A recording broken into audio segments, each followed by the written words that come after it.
Hello, everyone, and thank you to another illuminating episode of Laugh and Learn.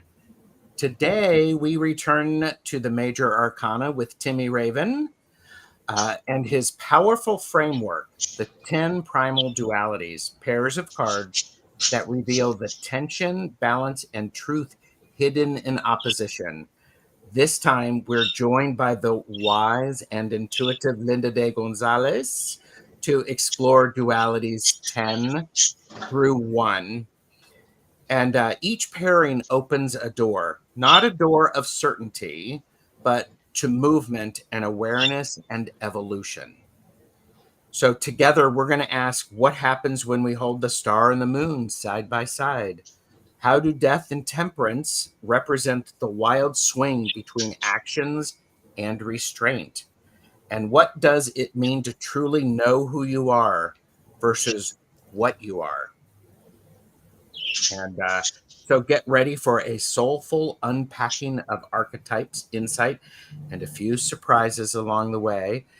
I have the pleasure of being joined by Timmy from Raven Tarot Meditation, whose channel is linked below, and the amazing Linda de Gonzalez. Hello, Linda.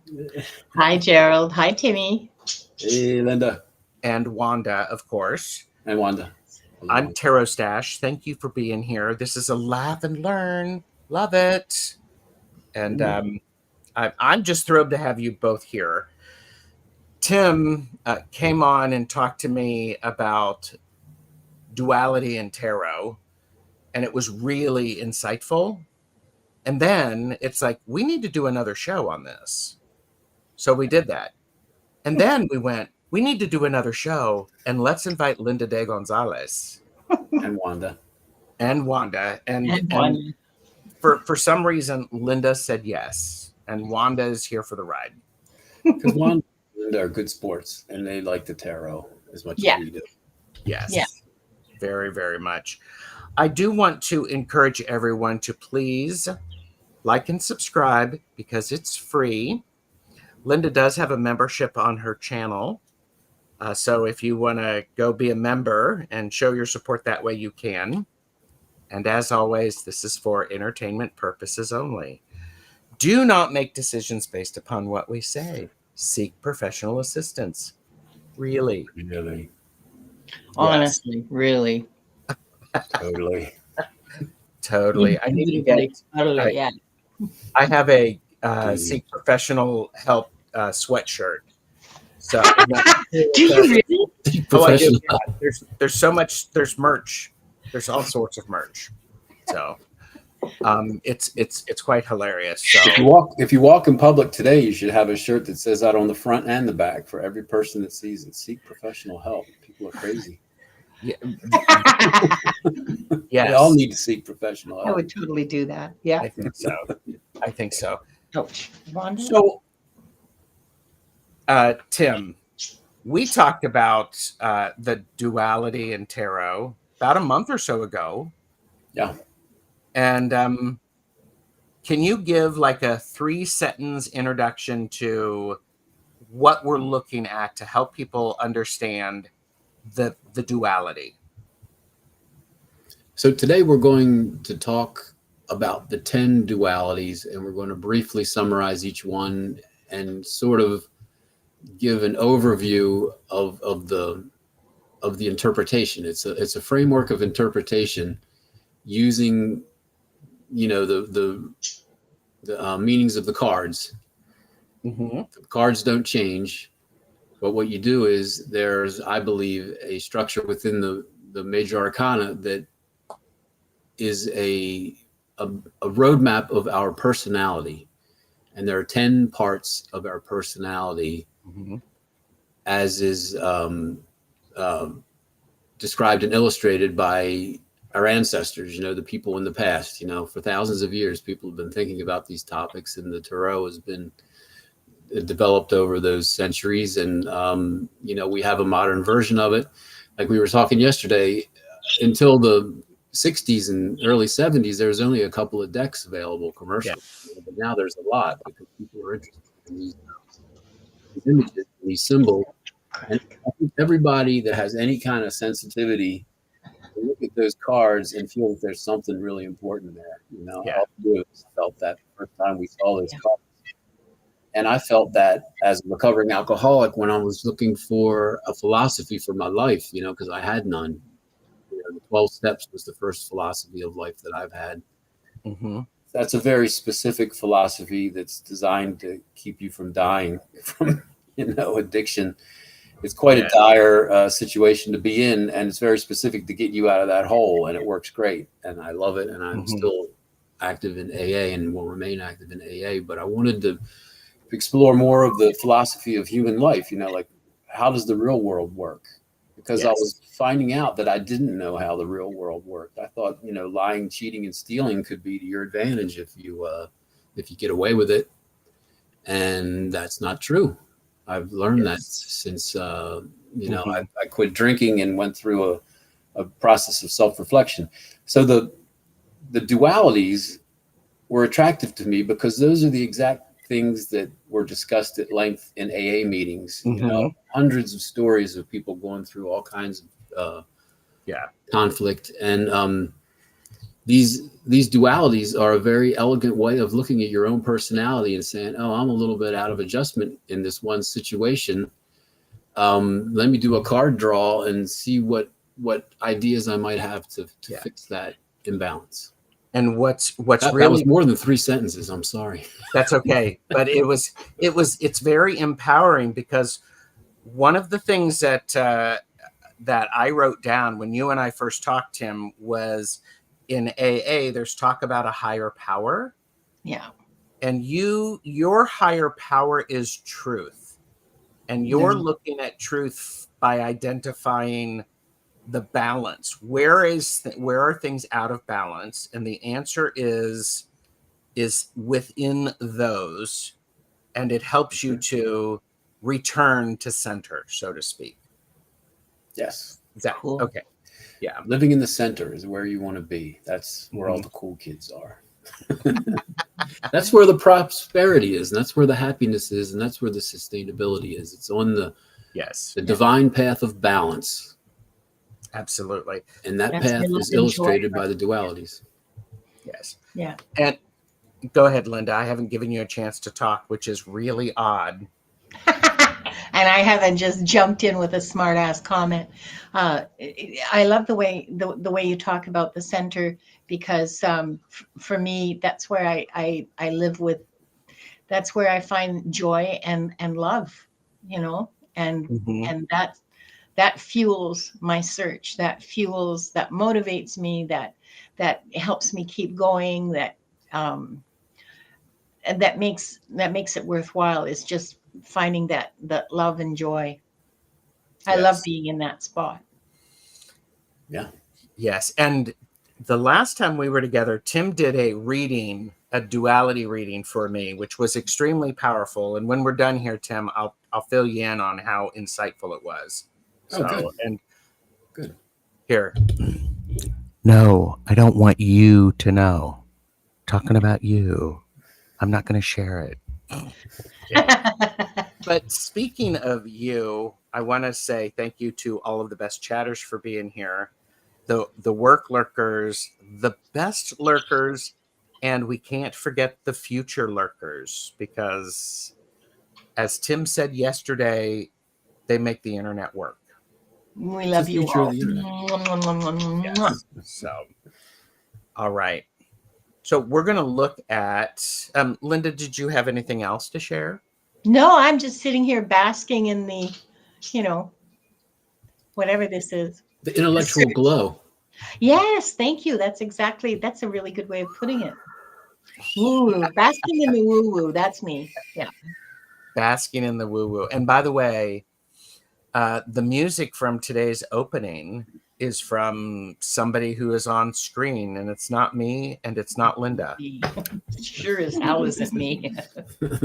So there you go. Yeah, I did those 10 years ago in LA with a friend of mine. I love it. Okay, so we're looking at the duality, and the first one we're going to look at duality number 10 and then go to 1, because the couple of times Tim and I have been together, we've talked about 1 and 2, and I want to give the 10 an opportunity. And so the 10th duality is the spiritual awakening, which includes the sun, which is external cooperation with other people, and judgment. Internal self-reflection, illuminate the balance of path toward enlightenment. So, and so what you'll notice is that when we're looking at this, Tim does, this is the way you have it. The Fool and the World frame these. So they're the bookends. They're the origin and the destination. And then the 20 cards in between are the dualities. Yes. So I love that. That's such a great shorthand. Sorry. Was this where you wanted to go now, Gerald, or did I just jump in? Keep going. Excuse me. Comment away. Let me give this. Let me give a very clear instruction. Linda, open your mouth. Gems will fall out. They're freaking incredible. We want the gems. We want the gems. Okay, she is okay, and I'm going to make her nervous because she could mute me, but I'm not going to let her because no, I'm not going to mute you. Going to be gem shy. Yes, for God's sake. Linda is one of those people who represents the divine feminine really, really well. The nurturing, the don't piss me off, the one who will slap you upside the head, give you the bonk of enlightenment, and then kiss your forehead and give you a snack. And yeah, I mean, and Tim and I,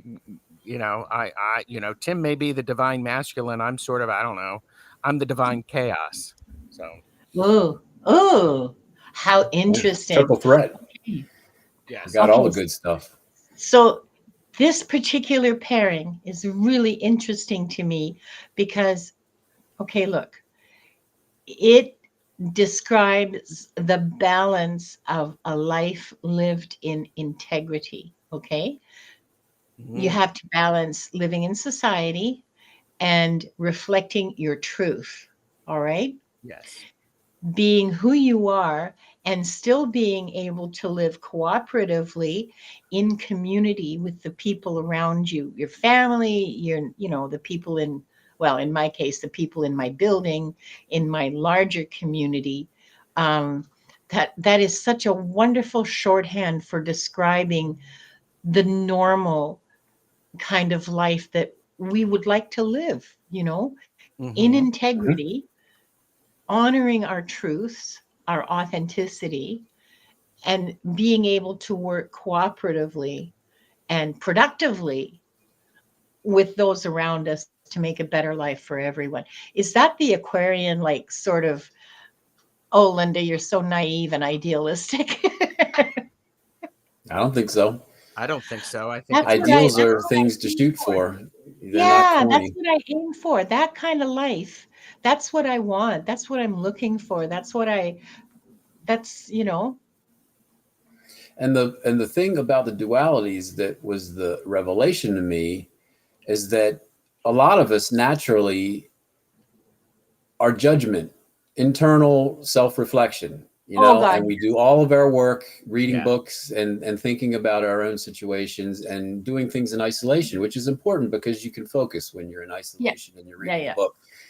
But some people, that's all they do. They do not interact with the sun. They do not get out into the world and have social interactions that are involved with spiritual enlightenment, meaning helping other people, being a productive member of the society that you live in, and cooperating with people. Like Linda said, cooperation is part of spiritual enlightenment, learning how to cooperate with other people in the outside world and learning how to cooperate with yourself on the inside world, self-reflection. So the balanced path, the divine path, is Yeah. exactly right in between those two cards. Yeah. Mm-hmm. And I Maintaining have, maintaining integrity, maintaining personal authenticity and integrity yes. while contributing to the betterment of the world around you.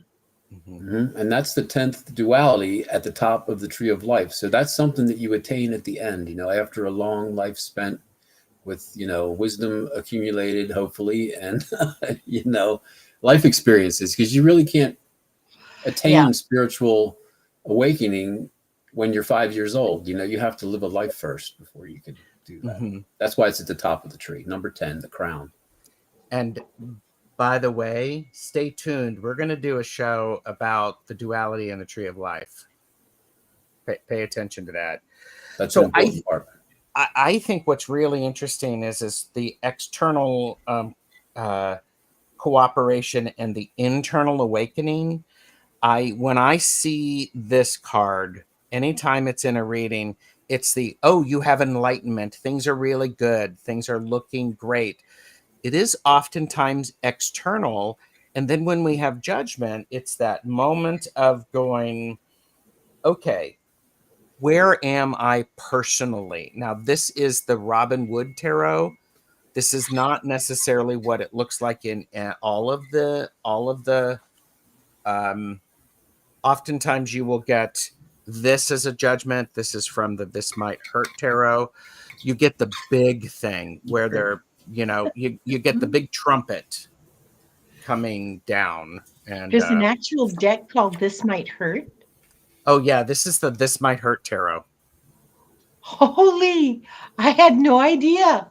Yeah, it's a great deck. I'm delighted by that, actually. Yeah.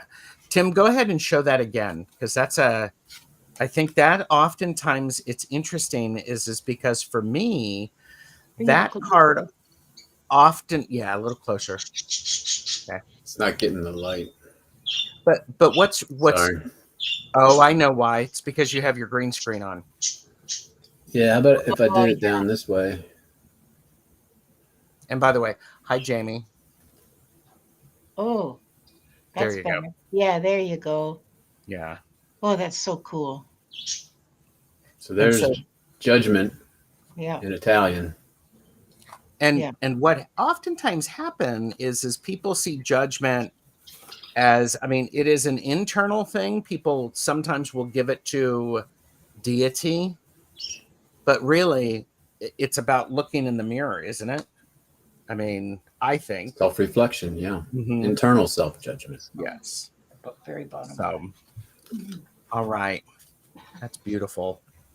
All right, shall we go on to the second one? Oh, let's please. Yes. I feel like I'm shouting, and if I'm shouting, sorry. No. So this is the next duality, the 9th duality, which is humility, which is the star, knowing who you are, and the moon, knowing what you are, and exploring self-awareness. Right. So go. Did you want to say something? No. Go ahead. I'm bewildered by this, so I want to hear what you have to say. The 9th duality is humility, which is described by the star and the moon. The star, the shortcut for this one, after all the reading that I did, was what says there on the screen. Knowing who you are is the star, and knowing what you are is the moon, which is more of an internal thing. And knowing who you are is something that you get when you have, when you're honest with yourself without exception. Mm-hmm. That's when you learn who you are. Yep. And that's something that took me decades and decades and decades. I was in my mid-50s before I learned out who I was, things that I was avoiding about myself. When you do the self-reflection part, you see it and you go, well, that's a part of me, and I can try to modify it a bit, but it really is a part of me. That's who I am. Yeah. I have weaknesses and I have strengths, and it's good to know those things. hide from who you are. And then the what you are, the moon, is more of the internal thing. You notice like that card is sort of primordial with the little lobster and the dog howling at the moon, and then, you know, the lobster's coming out of the water. And to me, that's what you are. You are a part of this synchronous grand universe, you know, and you are part of a transformational process where we started out as part of the animal kingdom, as part of the mechanism of the world. Yes. And, you know, the biological bodies that we now inhabit have gotten to the point where, you know, we have spirituality, and we're moving away from being lobsters crawling out of the water, and we're becoming spiritual beings. Yeah. And that's knowing what you are. You are not a bag of meat that's going to rot in the ground when you die. It's far more interesting and complicated than that. It's knowing what you are. That's the moon. And humility is what you have, and as a result of knowing who you are and what you are. And it's a superpower. It's not humiliation. Humility is a very solid part of ground to stand on. Yeah. Yes. And Carolyn said, doing your shadow work, which prompts me to something that is in my notes, which is the Carl Jung talked about the ideas of their persona and the shadow. So the persona is definitely the star, and the shadow is the moon. So it's a very interesting thing. And don't forget the structure of it, which is, don't only think about who you are and stop there, or don't only think about the esoteric parts of what you are. You need to do both. You really need to do both in order to have a true sense of humility. Yes. And Maru pointed out, and interesting, the star is naked and you can't hide your light. Yeah. So, yeah. And it's interesting because when I see the star, to me, it's the universal blessing card. The universe sees you and wants you to be happy. When I see the moon, it's it's time to get into the core of who you are at your base. Who are you at your core? And it's interesting when I put those two together, since they're the duality number 9, the humility. It's like suddenly people are noticing, and oftentimes people need to go, ooh, is that really how I am? And it goes back to exactly what you were saying, Tim, that, knowing who you are and, knowing what you are. So and also notice that the cards are in perfect order. We're not mixing and matching around the cards to make a duality happen. It's 1 and 2 is the first pair, 3 and 4 is the second pair, and we just looked at what are those? 17 and 18. It goes right in order, and to me, that just shows that this has been designed into the system many, many, many years ago, at least since back to the Renaissance. I believe you're right. Okay, so we've had some great comments. Yes, doing your shadow work. You're correct, Carolyn. The band Earth, Wind, and Fire sing a song about being a shooting star. That's who you are. There you go. We should just go back to Earth, Wind, and Fire for everything. Yes, actually. Yeah, that makes a lot September. of sense. Yeah, yes. That's not a bad idea at all. Yes. And you have to integrate both to be your true self. Agreed. Yes. Yeah, to be your true self. Yeah. Pamela said, I also see knowing who I am is far beyond my reasoning brain, who wants to understand and define.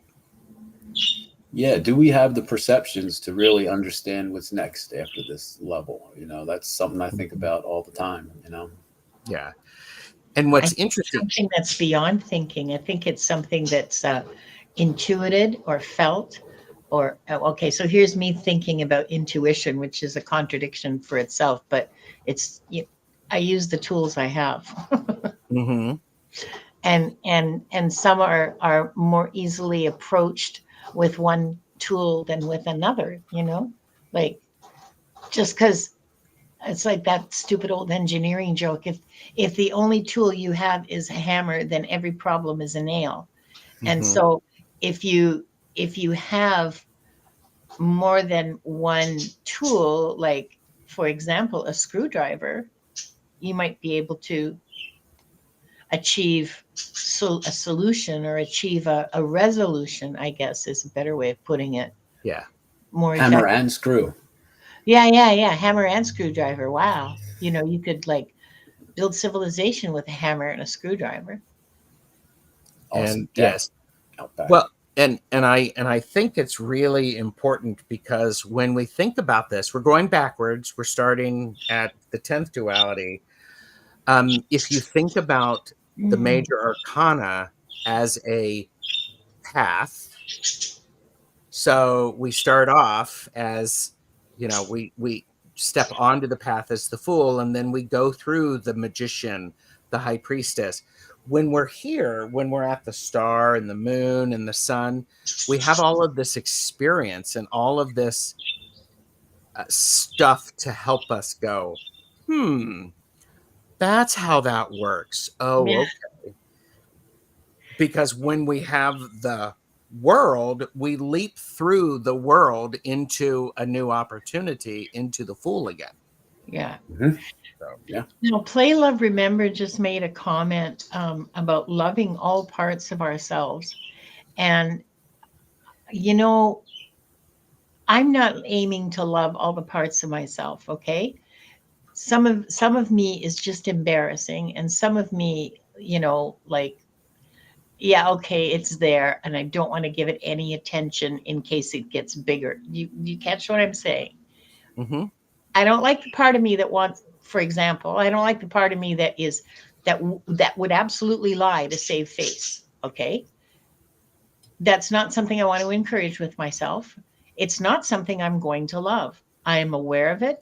I accept it. It does not rule my decision making, but I am aware of it. Okay, I don't aim to love that part of myself. But you can And so accept sometimes it. behavior is not yourself, you know. Sometimes behaviors are not yourself. It's Well, just bad but behavior your behavior that you comes can from your modify. beliefs. But your behavior comes from your beliefs, okay? Like your beliefs drive your attitudes, drives your behavior. So at least that's my understanding. I could be wrong, but that's my understanding. And so whatever it is that's under, and it doesn't even matter, whatever it is that's underlying that behavior, nope, not encouraging it. Sorry. This is not Right. part of the Mhm. path that I choose. So I Yeah. don't have to love that part of myself. I do have to accept it and work with it and acknowledge where it came from Yes. and be wary of what might trigger it because it does not Yeah. align with me. Mhm. No, I That's didn't think judgment. you'd That's I self-reflection. not remember. Listen, sweetheart, I she thinks I'm talking to her because I said sweetheart. Uh, Sweetheart. this see, you got her attention. Super cute. Super cute. Sweetheart. This isn't, I don't mean, like, I know you didn't mean that, but Yeah. this was an extrapolation that I brought to your statement. Okay. Which is the beauty of what we're doing here in a laugh and learn. We all go, oh, isn't that interesting? Let me put that out there. So Yeah. yeah, so it's beautiful. Yeah, accept, reframe, and improve. Yes, Mm-hmm. That's what Yeah, balancing is. absolutely. Yeah. Yep. and Balance yourself. yeah, behavior that deviate from your stated motives are usually a subconscious Oh, coping absolutely. mechanism. I know where it comes Mhm. from. Okay. I mean, I gave you a real example. I know where it comes from. It comes from not wanting to get in trouble with the nuns or with my parents. Mm-hmm. Formative years, hard to break those habits. Yeah, Yeah. and yeah, and so if you know you're going to forget your keys in the car, clip them to your purse or belt loop. Yeah. You know me very well, shenanigans. And you know what, play love, remember, you don't have to be hard on yourself now. You can, I love the fact that you are aware and that you love yourself and you catch yourself. There's a Mhm. lot of power and beauty in that. Yes. So kudos to you. Yeah. Kudos to you. All right. How about we go to the next one, which is, I'm going to have, is it okay to have you read this, Tim? Sure. Okay. The next duality is 8, insight, illustrated by the devil, card 15, which represents internal personal bedevilments, self-bondage, and self-incarceration. And the tower, card 16, directionless, thoughtless, impulsive abandonment, which challenge our perception of truth. And I've recently thought about this one, insight, the devil and the tower. And I think a good way to summarize that is the tower is the abandonment of all personal restraint. And you can see that illustrated by the tower. Personal restraint abandoned completely. No internal rules, no internal codes. And then the devil represents the embracement of internal restraint. And at the extreme, you become so bedeviled, you're paralyzed because you cannot act because you've restricted yourself so much. You know, like, I can't go to the gas station on Tuesdays because it's not the sale day for gas or whatever, and then you can only get gas on Tuesday, and you can have these internal absurd things inside your head that restrict yourself, Mhm. Yeah. So again, it's the balance. You have to have internal rules and restrictions that are reasonable, but you Yeah. also have to have the ability to go for it and just say, I'm abandoning this stuff. This is not working for me. I'm going up to the tower and jumping off the top. You have to be nimble and be able to do both, but you can't only do one or only do the other. And I used to be kind of both, when I was younger, I was bedeviled completely. I thought I couldn't do anything because somebody else would disapprove of it, and then when I moved to LA and became sort of a wild man, then I became the tower, and I'm just jumping off the tower every other week, and that was fun, but it's not healthy. Yes.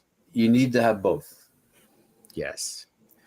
Linda, what are your thoughts on this this duality, the insight?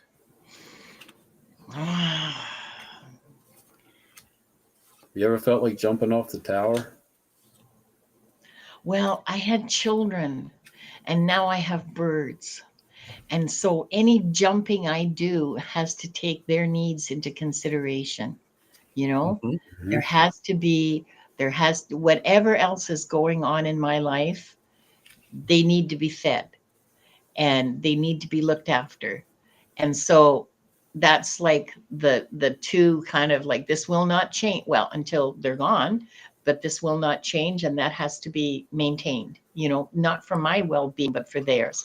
So within that, within those constraints, I suppose, do I ever want to jump off the tower? I've done it a few times. Okay, like I've started my life over from basically scratch at least 3 times, 4 times maybe. Okay, I'd have to sit and count. I don't feel like doing that right now. And uh, and I'm looking back on that, and whoa, that was really hard. I don't know how I did it.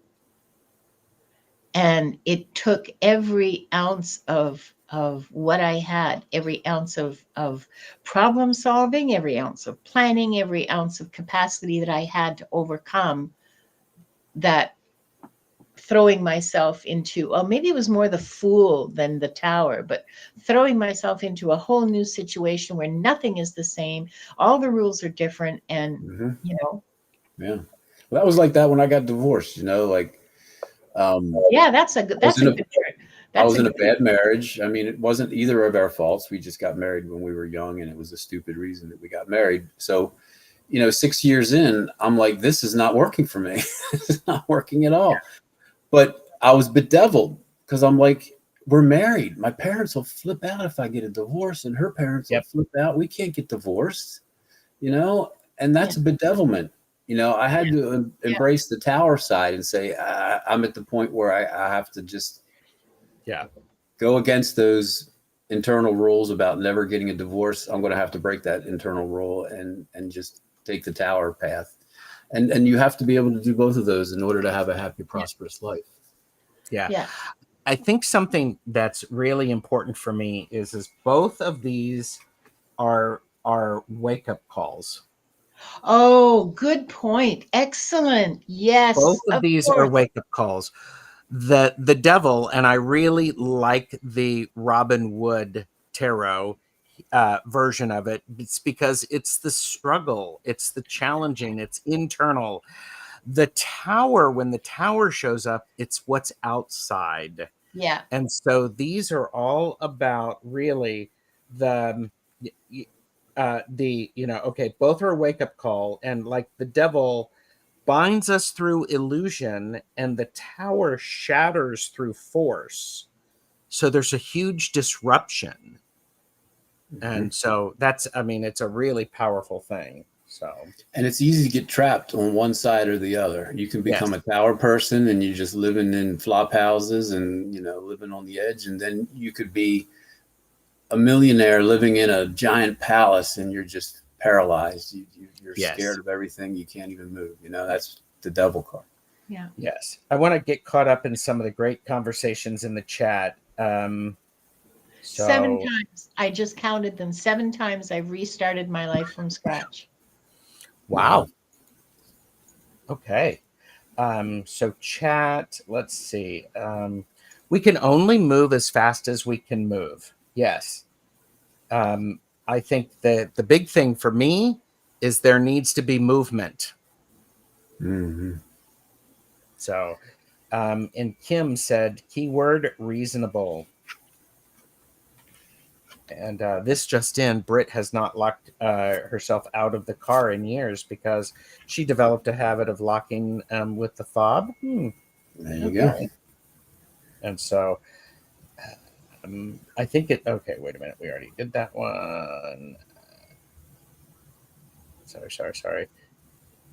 Oh, and Annie Bear, love the book No Bad Parts by Richard Schwartz. Yeah. Wonderful book. Yep. Accept, reframe, and improve. Behaviors that deviate from your stated motives are usually subconscious. Already shared that. So, sorry. All this makes so much sense. Good. I'm glad. That's wonderful. Keyword reasonable. We can only move as fast as we can. Okay, starting from scratch is unbelievably hard, and I've had to do it more than once as well. So, the Tower reminds her play love, remember, of Shiva, destroyer, only to rebuild. All these images go back to those times, you know, thousands of years ago, I believe. Yep. Tower moment was reading the book Maniac by Benjamin Labatut. Yeah. Or Ooh, Labatut. I've never heard of this. This is something that I'll have to look up. Excuse me while I write that down. Yes. Okay, everybody take a sip and write this book down, Maniac. All right, I'm going to take a sip of water here.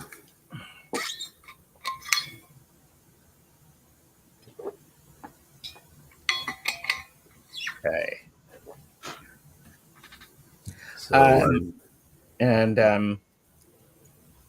Maru asked what deck you were using, Tim. That's Ancient Italian Tarot is the label on it. I don't have the box in the room here with me. And the backs are really nice too. Yeah, that's pretty. That looks like a tapestry. That's very nice. Yeah. Yeah, my blue screen is kind of screwing with the card. Yeah. That's my meditation channel, by the way, in the background. That's there you go. That one's Spiritual Awakening. That's number 10 playing behind me. Very nice. And Hershey is here. Hello, Hershey. It's good to see Hershey. And Mangled Unicorn. More people have come in. So let's do duality number 7, which is death and temperance. You want to read that, Tim? Right. The 7th primal duality is decision making, which is the death card, card 13, which is impulsivity, and temperance, card 14, which is endless measurement and discussion. And it and it depicts approaches to choices, the types of decision making that people typically make. Some people make very quick, impulsive decisions that can sometimes have unfortunate outcomes. That's the death card. That's the extreme, burning bridges. And the other extreme of decision making is temperance, which is endlessly measuring and measuring and measuring and discussing and taking a vote, and then blah blah blah blah blah blah blah, to the point where you never even make a decision. So that's the other end of the decision making spectrum. And again, the divine path of balance is in between those two attributes, those behaviors, those archetypes of behaviors, temperance and death, right down the middle. I've never thought about death. I always thought of death as transformation. It never occurred to me that one of the meanings was impulsive bridge burning, like just turning and just decision, a type of decision. Yep. Yeah. It never occurred to me to think of death as anything to do with decisions that way. Mm-hmm. It's a transition, and a decision is Yeah. a transition. No, it makes perfect sense. I just never occurred to me. You broke me, Timmy. This never occurred to Well, me. see, that's the fascinating thing about this. The card's meaning is exactly the same as it's always been, but when you put the two together as a duality, it really says something about our personalities. And I think people far smarter than us have thought about human personality a lot, and they're like, these are the primal motivators for a human person, and this is the successful behavior within that duality. And I think this is an educational tool that was used in the Renaissance for very rich children. I think that's where this original obscuring of this element of the deck was for the Marseilles deck. It was made by aristocrats, and I think they kept the information sort of to themselves.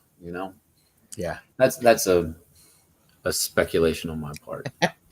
Pamela said, "I'm alarmed when things make sense." Yeah, look out. Yes. Wait for the other shoe to drop. Oh, choice paralysis. Yeah. And Carolyn tends to be an overthinker. Mm-hmm. And Pamela encourages you, Linda, to read the other book. I'll look him up, and I'll look for all of his books. It's fascinating. It's intriguing to me. Okay, I want to find out more. Yeah.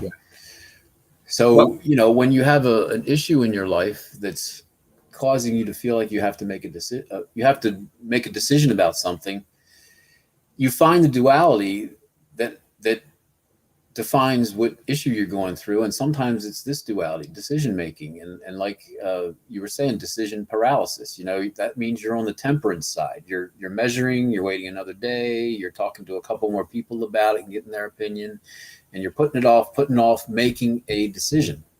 And just sitting down and thinking about it in this way, and honing, focusing in on, it's the decision making part that's my issue.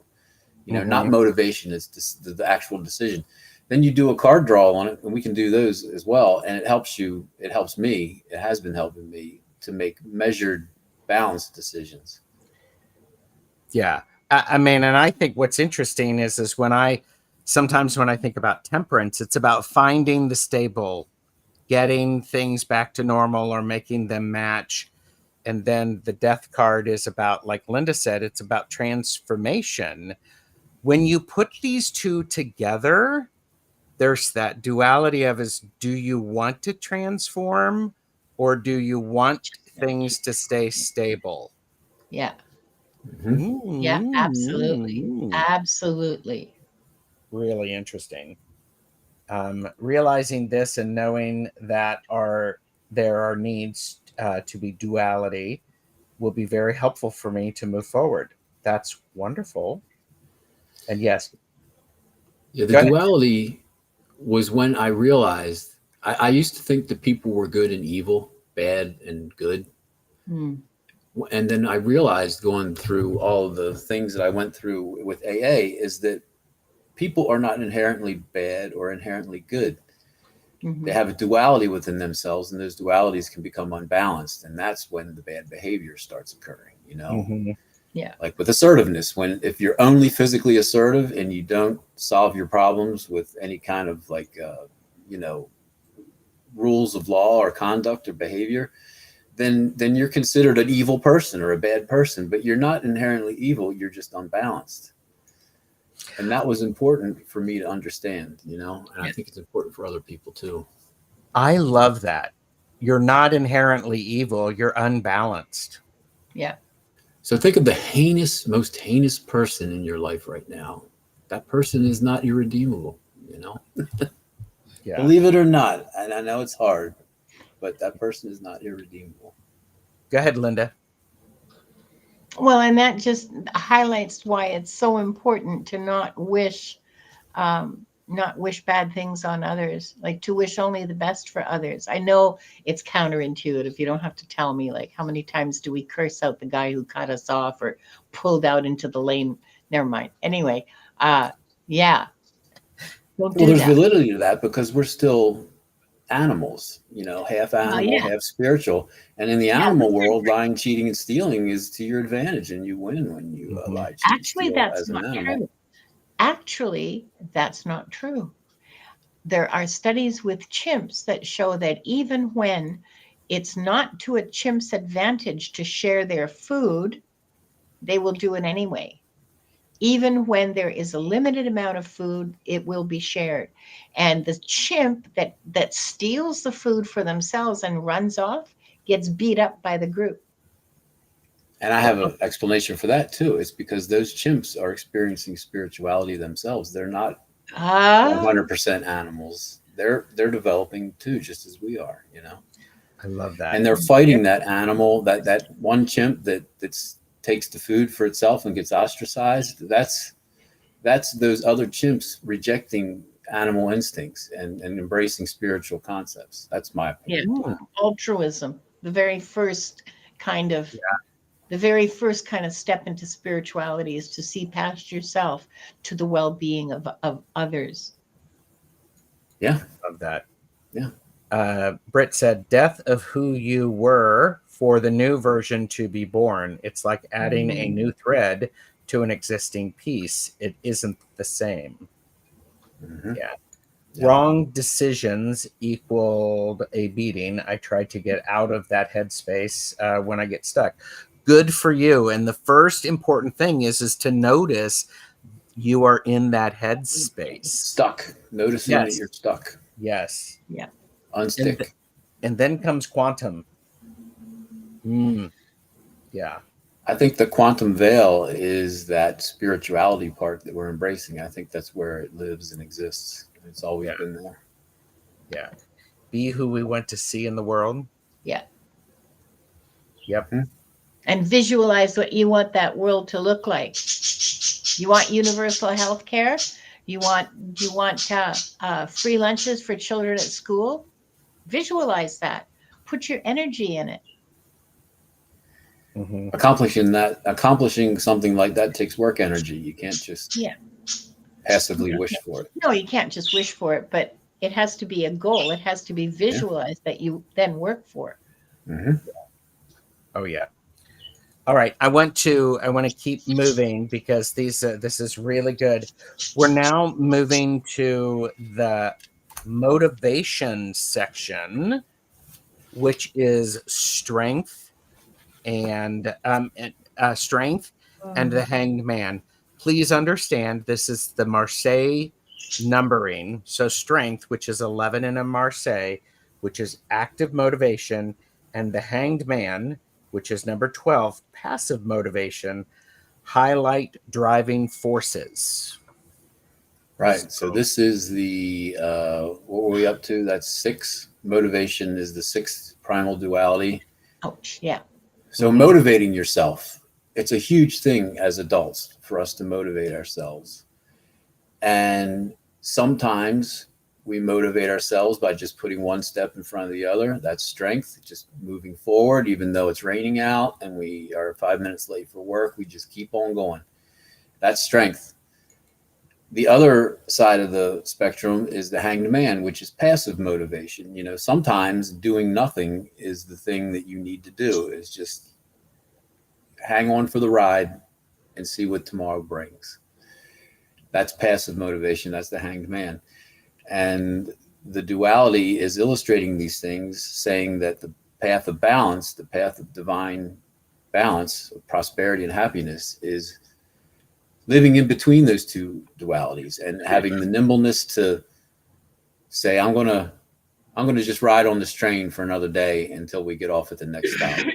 Or, you know, you say, I'm getting off the train. I'm getting off. I'm jumping off. It's going 60 miles an hour and I'm jumping off now. You know, that's strength. You know, notice that the strength illustration is a female illustration and the male is the passive motivation. And, you know, there's a lot of insight, I think, in those choices that I haven't really delved into.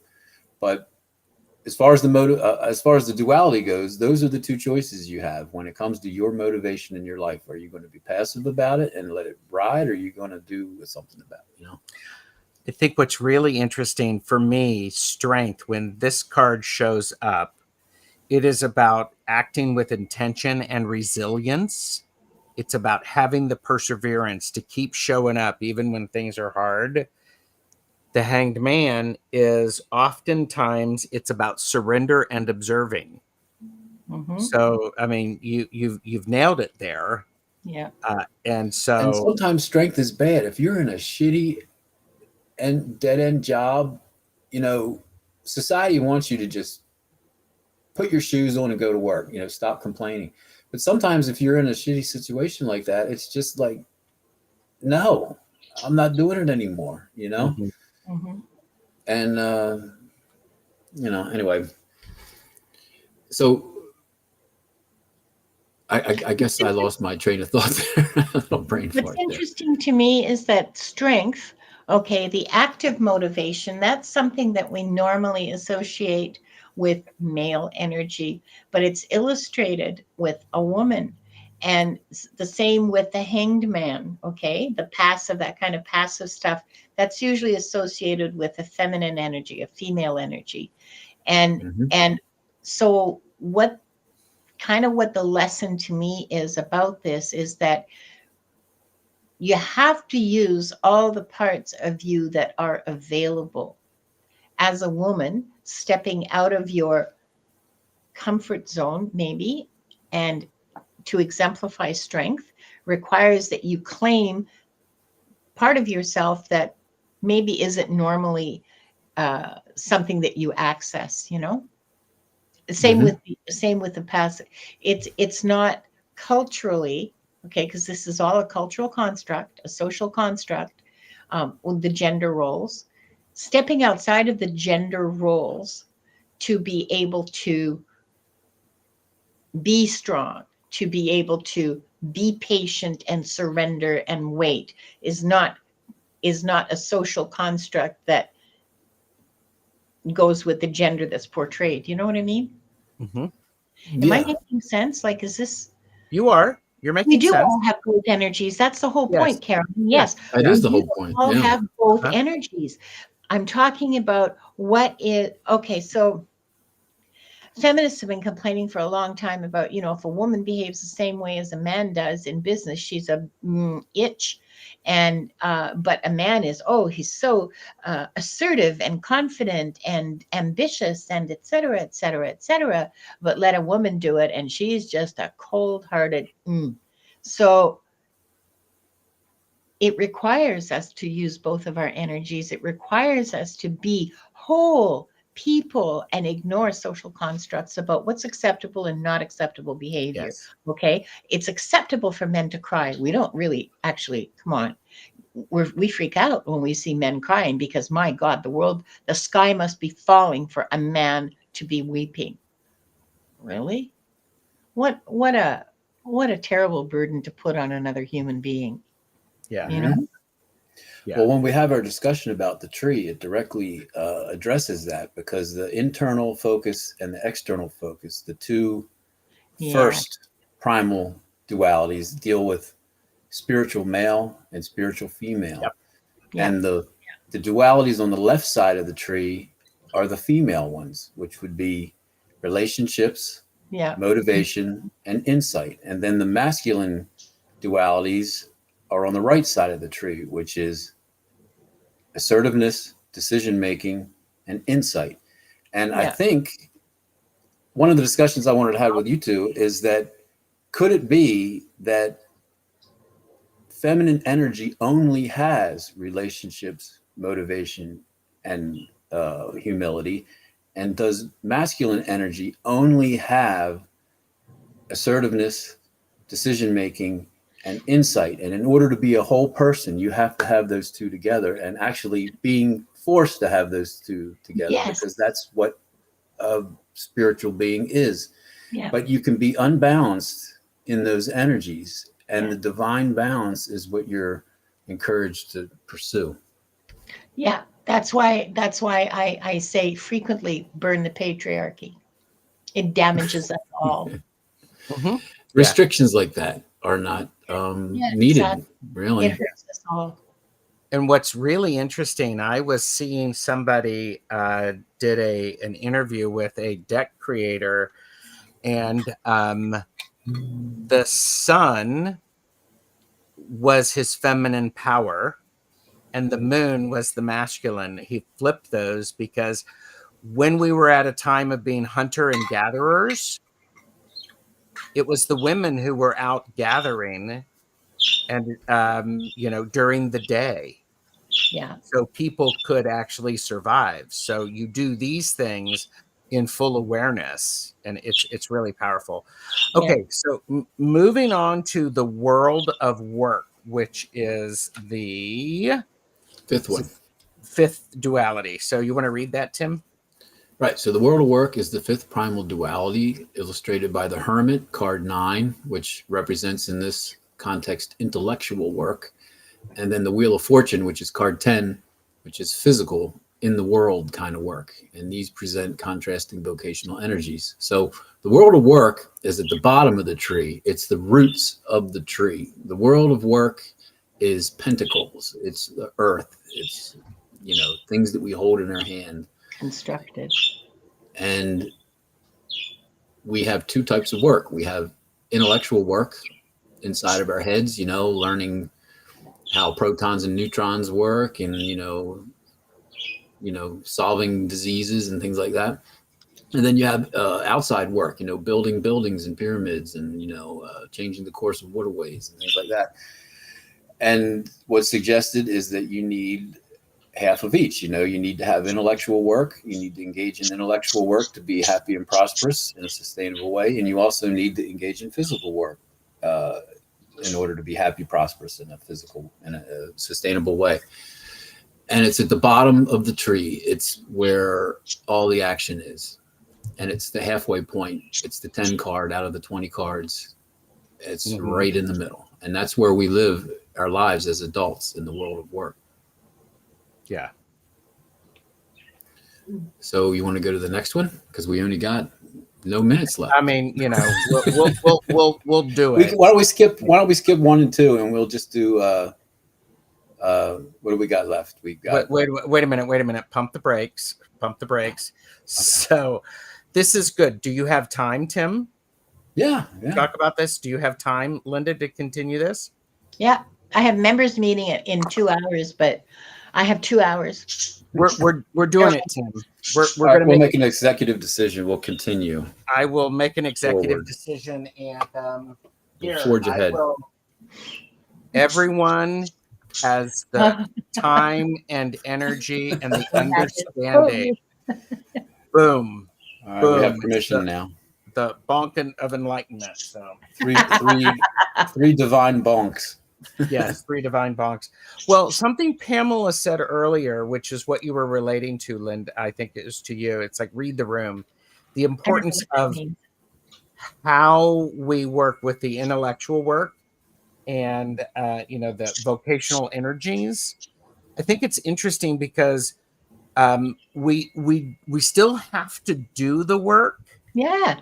How do we do it? Do we do it mindfully, or do we do it Strength of our backs. responsibly? And yeah, how do we do it? We do it the best we know how, and the best we know how is where we're at. I mean, Yes. I don't know, is that like too zen? Well, there's always room for improvement. Exactly. And this is an important duality, and it's one that's not fun. In order to get anything done in your life, you have to expend work energy, and it needs to be in some form, and ideally it should be in both of those forms. You should go out there and build a brick wall in your garden because you want to have a cooler garden. You go out there and change the tire on your car, but also do your bills and budget and plan for next year, and do intellectual work like that. But don't just be a bricklayer and all I do is lay bricks and that's it, and never give a thought for any kind of intellectual work, or be the other side, be like a closeted academic in a ivory tower somewhere that only reads books and never gets anything practical done in the real world. You can't have one or the other. You need to do both. Yeah. All right. We're looking at, this is duality number 4, which assertiveness. Is assertiveness. Yeah. Talk about that for us. Yeah, this is one of the lower level ones. These are assertiveness and relationships are at the bottom of the tree. And these are things that we engage with immediately as soon as we're children, and engaging and acting with each other. So the Chariot, card 7, is physical assertiveness, and card 8, Justice, is intellectual assertiveness, rules of law, codes of behavior, things like that. And those are the two ways that we assert ourselves. We assert ourselves intellectually, or we assert ourselves physically. And it's suggested that you have a balance of both. You be able to walk down the middle path of balance, where you can do either. You can be nimble. You can do intellectual laws and conform to those. Or, if your neighbor is bothering you and you've taken every option with the rule of law to fix what their behavior is towards you and it's not working, then you go over and you punch them in the face, like physical assertion. So for entertainment purposes. For entertainment purposes, don't actually do that. But that's the illustration of physical assertiveness. Yeah.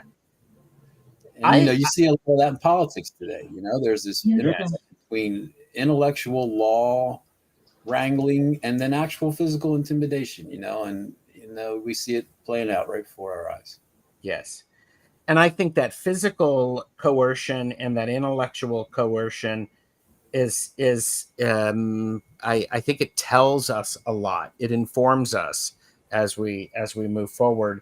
And because it's about assertiveness, both of those are forms of assertiveness. Part of the balance is knowing which is appropriate and at which level.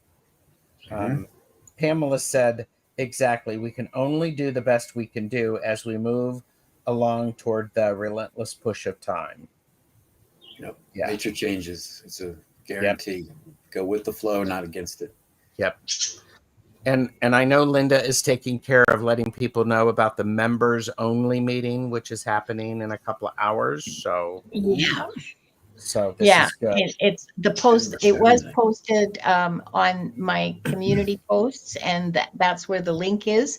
For those of you who are on Discord, the link is in the Discord channel under announcements. So yeah. So I'll post it again. Yes. Linda, do you have any thoughts about assertiveness, the Chariot, and the injustice? You can say no. Well, like for me, that's been kind of it's been a tough lesson in my life, is giving myself permission to be assertive and say, no, that won't work for me, without softening it, or even just to say no without Yes. softening it, and without making excuses, and without going, well, maybe next time. No, the answer is no. No, I don't want to. I never will. Don't bring it up to me again. Yeah. So, Yeah. so that's it. Just in my things that mm, things that I see men do easily with no apologies, I find it really difficult to accomplish for myself, in the realm of Yes.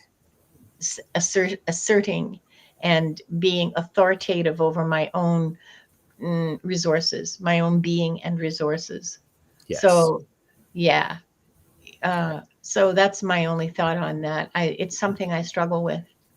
Yeah. Going to uncomfortable places Yes, is very where uncomfortable. we improve ourselves, when we are willing and courageous to go to uncomfortable places.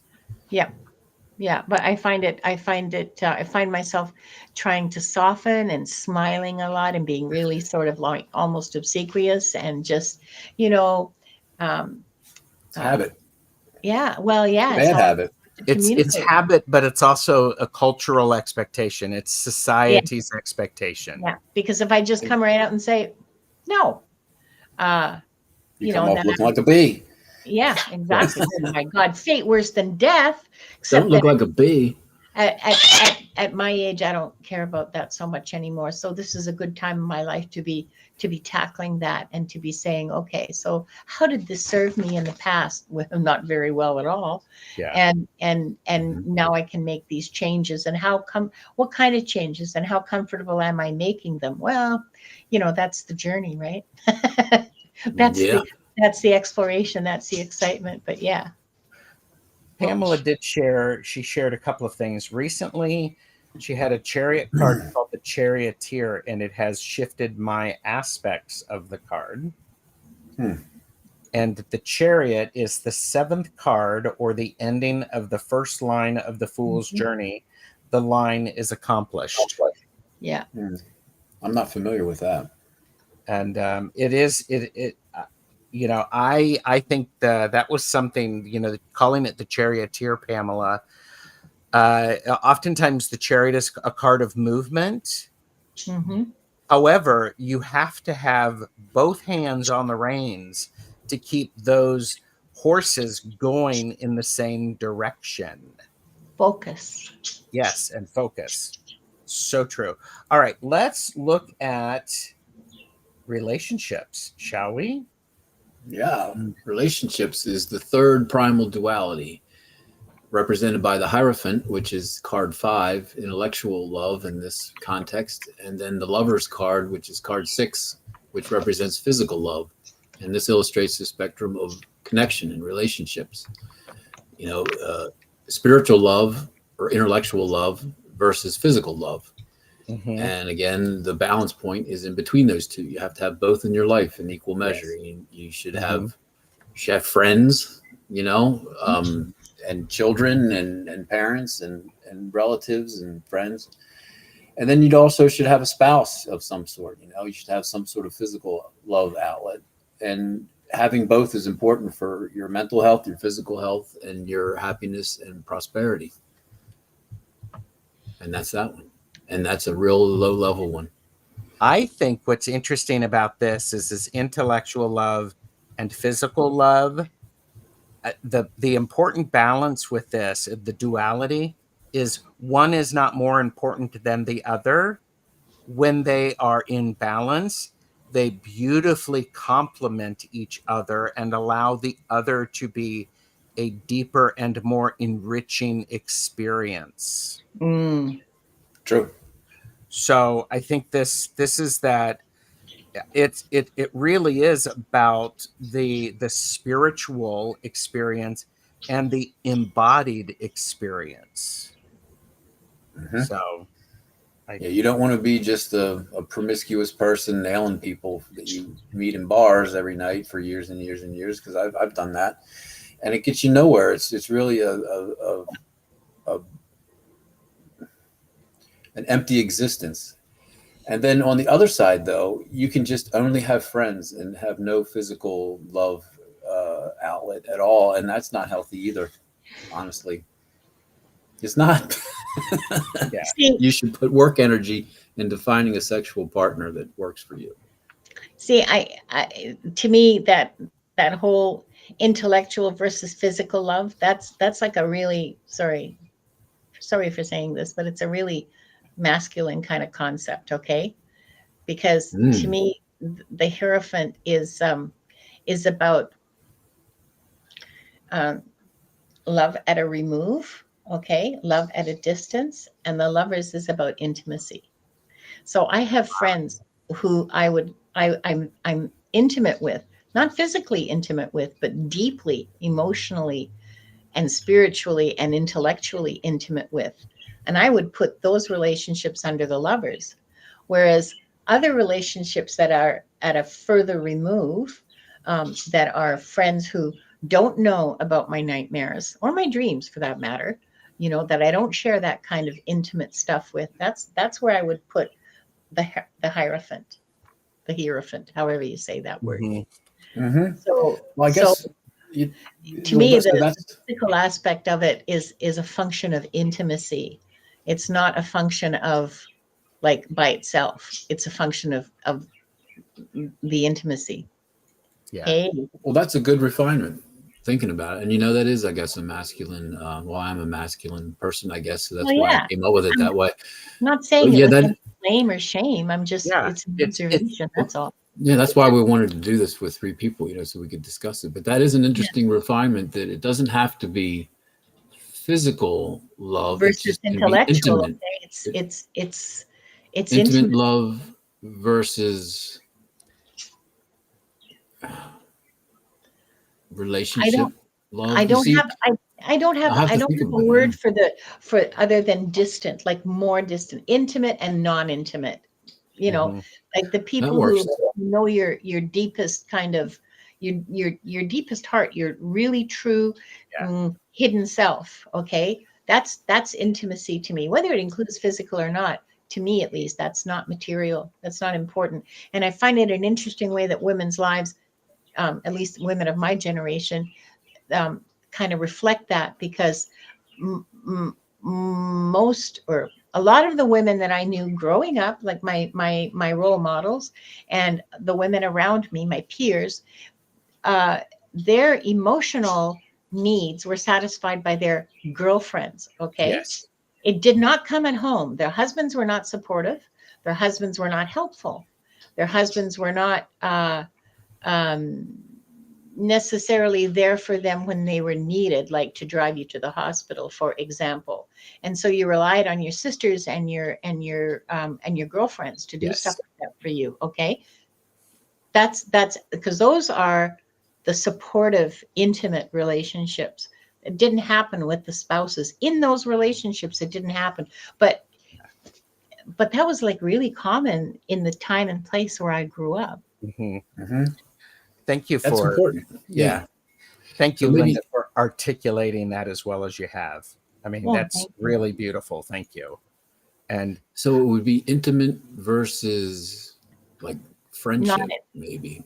not intimate. I don't know. I can Not only say it intimate, in, non-intimate. A yeah, more elegant just, way of saying it, but that's the nuts and bolts of it. Intimate versus yeah. non-intimate yeah, relationships. because I'm going to because change it. friendships exist on both sides of that spectrum, right? There's intimate friendships and non-intimate friendships. There's intimate lovers, like physical relationships, and there's your like one night stand, like you were saying, Hmm. both physical And and I guess some people aren't physically capable of having physical sex, so they need to have some sort of intimate relationship that's an yeah, outlet that's acceptable. So yeah, I mean, that's already happening, so it must be that way. So yeah. I think you're And right. I think it's not decided by physical versus non-physical. No, It's decided it's by intimate versus non-intimate. yes. and both Linda and I are going to be. Linda's going to be checking with Ada. I'm going to be checking with Quill. What is a good opposite of intimate? One thing that I want to say is for Point. me Let me when get right to it.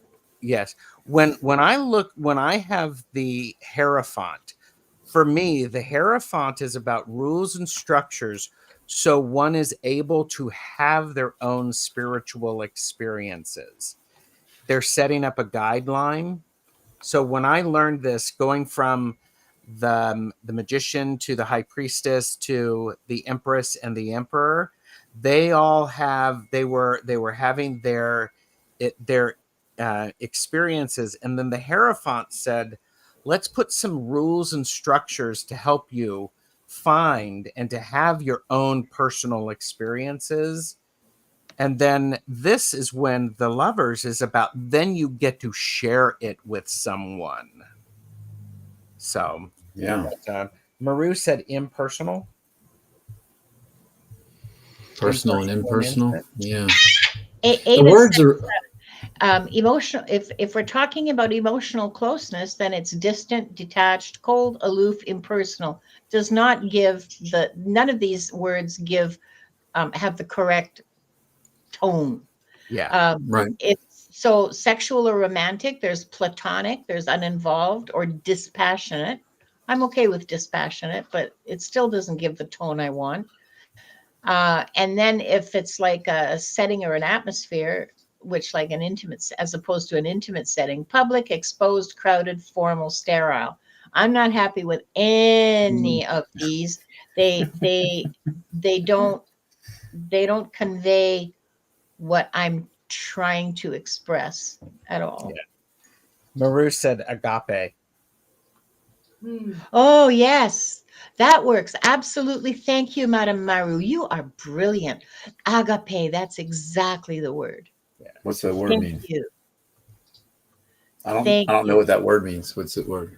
It's a word for love in Greek that is used a lot. Well, Catholics started using it like, I don't know, 1970s or something. We're talking about community love, like the love that we have as a community for each other and supporting each other. And There was that church called charity. Agape in Yeah, charity, California. like Yeah. the kind of virtue love.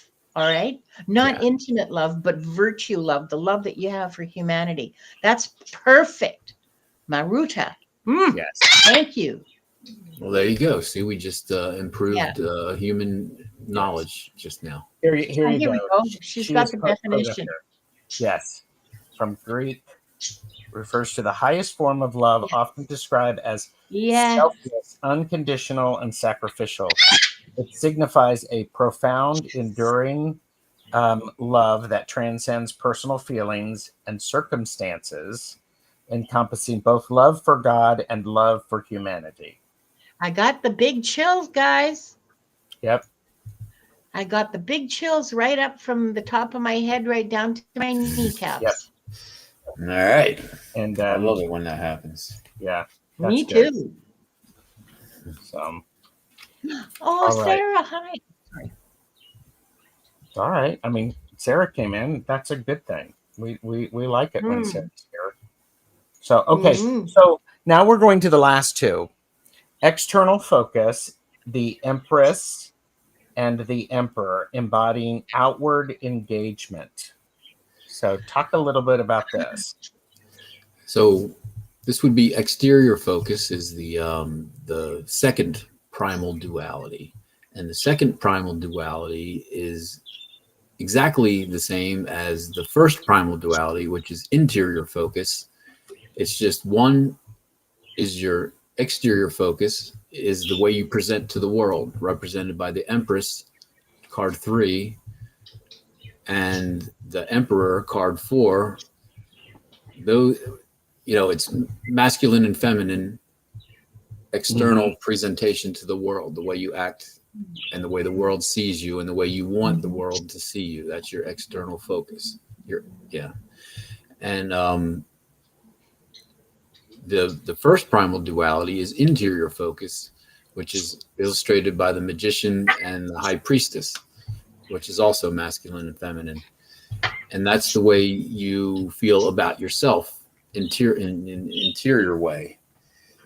And these two are the ones that have confounded me the most, and I've put the most thought in because I think they're the most complicated of the 10 dualities, and they're also the most low level and primal. And The cards that we just discussed represent spiritual masculine and spiritual feminine.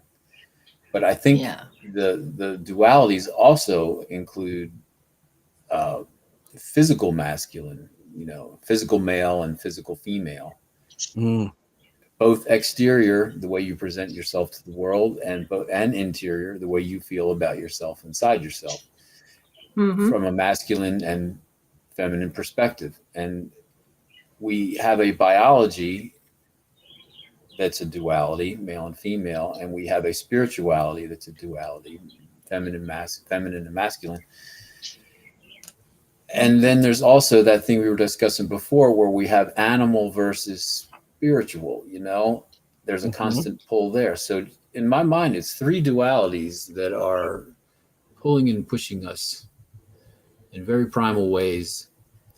And a lot of people don't like to discuss these things because, there are cultural restrictions that have been put on, the discussion of sexuality. So I don't know how far you want to go, but what the cards still suggest in this duality interpretation is you don't want to be all masculine or all feminine. You don't want to be all male or all female. You want to be a balance of both in order to have a happy, prosperous life that's sustainable. And I think that isn't particularly reflected in the exterior focus of our society, where if you are a physical male, you need to wear male clothes. And if you're a physical we are female, out of balance, period. Completely out of balance in so many ways. And that's one expression of it. But yes. And it's natural, I think, for people who are born male to want to wear male clothes because they're in a society that has a male and female. For 70% of us that works, but for the other 30%, where the physical masculine and feminine isn't as clear, for physical reasons as well as development reasons, I think that people, as I believe in reincarnation, and as we are reincarnated from life to life, we improve our root, our spirit, and we naturally become not overly masculine or overly feminine. We become more in the middle. And I think that's the happy, sustainable area. So I think some people are born and are naturally that way. Their spirit drives them to be more neutral and in the middle. And then also there's the complications of biology where some people are born with both sexual organs, and it makes things complicated. So the first two primal dualities are very low level and very formative. They begin the minute we're born. And, I'd love to have a discussion about it. That's the way I see it. And that's the way the cards see it, I think. I want to, we've got a couple of comments that people have made. Soul of Avalon said, Empress equals pregnant with possibility, creativity to me, creative force versus strategy of the Emperor. Again, internal versus external. Yes. And Pamela said, I see this as Empress is the creative forces of our environment and the Emperor as the maintainer of this world. Well, maintainer, but also creative. Okay, the internal creativity of the Empress. So, and the external creativity of the Emperor, strategizing, planning, going, okay, this goes here, that goes there, the chess game that the Emperor plays, you know what I mean? And so, that works for me. Also, like the king energy and the queen energy are relevant there too. Well, and that matches what she said. Yeah. I mean, and for me, it's an important thing because when we see the Empress and the Emperor, it's the Empress who nurtures and creates and expands. Yes. And the Emperor organizes, protects, and defines. Yeah. So that, when I first learned it, it was the idea of it's the Emperor who sets up the boundaries of the kingdom and the army knows to defend where the money's coming from, how we're going to eat, the people and the relationships we have. And it's the Empress that makes all of that work inside that structure. Yeah. You have, if there's a duality, this is an important duality because you have to have both. And this is one of those things to where I get really passionate about this. It doesn't matter if this person is physically masculine or physically female. Yeah. Or masculine or feminine. It just matters that these are done, because when one of these goes more than the other, people they starve, they're unhealthy. There's a lot of stuff that happens. Yeah. So Yeah. hi, Nancy. So okay. So the those are archetypes, like you were saying, of behavior. So you need to have that nurturing behavior in your exterior engagements, and you need to have that caretaker behavior, like the emperor in your exterior. Well, and you had talked about the kings and the queens. That type of energy manifestation. Both are equally powerful. One is not more powerful than the other. They demonstrate the power of their suit differently. Pick the right energy to work for what you're wanting to do. So, all right, let's finish this up, because we have the interior focus. The magician, which is masculine, and the high priestess, feminine, represent inward attention. Yeah. Right. So, the magician, first card, is traditionally masculine. He's got all the symbols of the elements on the table in front of him. He's the magician. He creates things, and the high priestess is the feminine side, and she's the nurturer and the fountain of all things new, or whatever. I mean, your interpretations would be more detailed than mine, but to me, this is your interior focus, masculine and feminine, spiritual as well as biological. And I always look at this: the magician is very outward. The high priestess is very internal. So we have external focus and internal focus, which is, certainly part of what you've said. The magician goes out into the world to understand who they are. The high priestess goes inward to find out and to understand who they are. You need a balance of both of those. And if you do these things, which seem maybe counterintuitive to some people, the whole sexuality thing, the balance point is true for all of the dualities, and it becomes a superpower. And I've adjusted myself in a lot of these areas, and I've noticed that I'm succeeding way more now than I did before I started thinking this way, organizing my thoughts this way. That's good. That's beautiful, Tim. And then using this to do card reads is the next step, which is an amazing thing in itself, and is another phenomenon that just blows me away in how effective it is, Yeah. This just in from from Pamela Batchelor. I believe DNA is more complicated than XX or XY. We really don't know much, but we keep learning. And Pamela, I got a nudge that it's like, yes, what we see are XX and XY, but the energetic of what is in between those, what's before those, what's in between them, and what's after those, that's where the fun is. And plus, more complicated. We already know that it's not just XX or XY, that there's XXX, that there's XXY, that there's XYY. Yeah. And XYY, I think. Anyway, there's like some really interesting variations, and the outcomes are not predictable necessarily. And they're also not physically predictable. And they're also absolutely not predictable energetically, because that's our spirit, that's our soul that comes into that body that is a non-standard body, genetically speaking, and manifests itself outwardly through that body. So yeah, it's